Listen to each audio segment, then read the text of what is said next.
साजिश जवाब दो, इनकलाब जिंदाबाद, इनकलाब। मनोज मंजिल हमेशा से इस भाजपाई सामंती और फांसीवादी ताकत का निशाना रहे हैं और उसका आज उन्होंने सजा देने में कम है। एक फर्जी मुकदमा करके मनोज मंजिल और 23 साथियों को आजीवन कारावास की सजा सुनाई गई। जरूर ये भाजपा के रणनीति का हिस्सा है, इसमें कोई दो राय नहीं है। ये जो सरकार विश्वास मत जिस तरह से पुलिस दमन और अत्याचार के बल पर उन्होंने हासिल किया, इसके खिलाफ जो मनोज मंजिल ने आवाज़ बुलंद की, उसी के नतीजे के रूप में उनको ये सजा मिली। हजारों हजार की संख्या में लोग मनोज मंजिल की तस्वीर को लेकर के प्रतिवाद करेंगे। दलित गरीबों की आवाज़ को हम दबने नहीं देंगे। देखिए, मनोज मंजिल ने जो भाजपाई सामंती ताकतें हैं उनका मुकाबला भोजपुर में किया है। वो गरीब मजदूर के प्रतिनिधि है, वो सरदार भगत सिंह, शहीद आजम अशफाक उल्लाह खान के वारिस है। और चूंकि हाल में बिहार विधानसभा में भी लोकतंत्र को बचाने के लिए, संविधान की रक्षा के लिए मनोज मंजिल ने जोरदार लड़ाई की, इसलिए सामंती ताकत घबरा के मनोज मंजिल की आवाज को दबाने के लिए आजीवन की सजा दिलाने में सरकार को कामयाबी मिली है।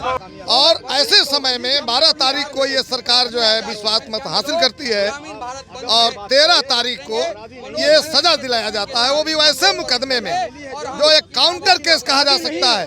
भाकपा माले के नेता सतीश यादव की हत्या होती है, उनके अपराधियों को खुले छूट दिया जा रहा है, अभी भी वो गिरफ्तार नहीं हुए हैं और एक काउंटर केस के तरह एक फर्जी मुकदमा करके मनोज मंजिल और 23 साथियों को आजीवन कारावास की सजा सुनाई गई।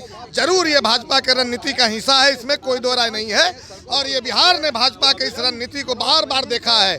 बाथे, बथानी, शंकरपुर, नारायण बिघा, ये तमाम जगह पर, मियाँपुर, लोगों ने देखा है कि एक एक जगह 32 लोग मारे गए, 60 लोग मारे गए और एक को भी सजा नहीं।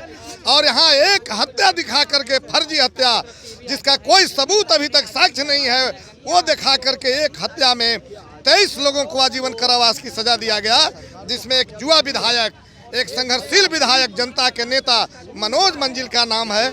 यह स्पष्ट है कि यह भाजपाई साजिश है और निश्चित रूप से इस भाजपाई साजिश का मुंहतोड़ जवाब दिया जाएगा, इसकी तैयारी किया जाएगा। केस जो है, चूंकि मनोज मंजिल दलित गरीबों की आवाज़ उठा रहे थे और इसलिए उस आवाज़ को दबाने के लिए फॉल्स एंड फैब्रिकेटेड ढंग से उन पर मुकदमा थोपा गया। और जो लाश ही बरामद नहीं हुआ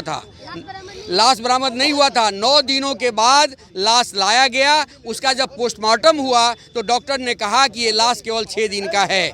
और आपको आश्चर्य होगा कि लाश की उम्र पोस्टमार्टम में 45 साल की उम्र बताया गया और उनका FIR करता जो बेटा था उसकी उम्र 40 साल थी। तो 5 साल की उम्र में क्या शादी हो जाती है? 5 साल की उम्र में क्या बच्चे पैदा हो जाते हैं? तो इस तरह से फॉल्स एविडेंसेस के आधार पर भाजपा के दबाव में, भाजपा के साजिश के तहत ये मुकदमा हुआ और झूठा और अन्यायपूर्ण फैसला सुनाया गया है। हम लोगों की मांग थी कि DNA टेस्ट करवाया जाए, लाश का DNA टेस्ट हो। DNA टेस्ट के तहत बाल लिया गया, नाखून लिया गया, DNA टेस्ट का रिपोर्ट नहीं आया और आनंद फानंद में फैसला सुना दिया गया कि जो लाश ही आइडेंटिफाइड नहीं हुआ, जिस लाश की पुष्टि नहीं हुई, उसके हत्या के आरोप में 23 लोगों को आजीवन कारावास की सजा सुना दी गई है। इसलिए इस अन्यायपूर्ण फैसले के खिलाफ सड़कों पर भी आंदोलन होगा और सदन में भी पुरजोर तरीके से हम विरोध करेंगे। 16 फरवरी को संपूर्ण देश में, संपूर्ण बिहार में ग्रामीण भारत बंद है। हजारों हजार की संख्या में लोग मनोज मंजिल की तस्वीर को लेकर के प्रतिवाद करेंगे। दलित गरीबों की आवाज़ को हम दबने नहीं देंगे। सत्ता के दमन को हर मामले में हम उसका मुखालफत करेंगे। प्रतिवाद, प्रतिरोध का आंदोलन जारी रहेगा।